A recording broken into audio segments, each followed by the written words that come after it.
Evo. Sabi ni Ryzen, manggagano sa likod. Wala pero kayong siya- backline defense. Oo, madami siyang ginamit dito ng mga banderitas. Nilapat niya lahat para Kinabit niya. kinabit niya lahat against Next Play Evos and Omega. Yun yung mga moments wherein kita mo na ready sila na backupan yung isa't isa, and we have to commend rin siya, by the way, on that skill. Pero grabe yung pinapakita dito na Next Play Evos. Napakakunat din kasi ni James. Uy! Kaso, nawala na immortality. Hindi ata pa May pala. winter truncheon, may winter Uy! truncheon. Kakabili niya lang Buhay yan. pa rin? Nakabang pa rin ang mga miyembro ng Omega. Hindi papabayaan makatakas dito si James at mukhang sila pa ang malulugi na knock-up. Pero nakabang na naman yung shotgun. Wait lang, may 2v1. immortality. Ito na, abangan sila dito. 3v1, pagtutulungan nila. Oh, May double damage! damage! May shotgun! Naku, Mukhang double mababaliktad pa, pero si Donut Kenny may iwan na. That is an outplay. Oy, 3v1. take note. Padating din si H2. Padating si H2. Uy, Pwede uy, siya sumunod intercept. Nakita dito. kay H2 ah. Oh, Ito na ba? MJ?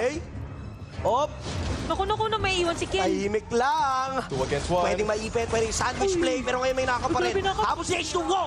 But he will secure the kill. That is a 3-4-3 trade. Dikit pa rin ang laban. 24 minutes, ladies and gentlemen. Basta mga ganitong laban, Omega and Next Play. Friday pa naman ngayon. Friday ngayon, tapos kita mo yung mga players natin, mainit na mainit. Ang tagal ng teamfight sa may top kanina, tapos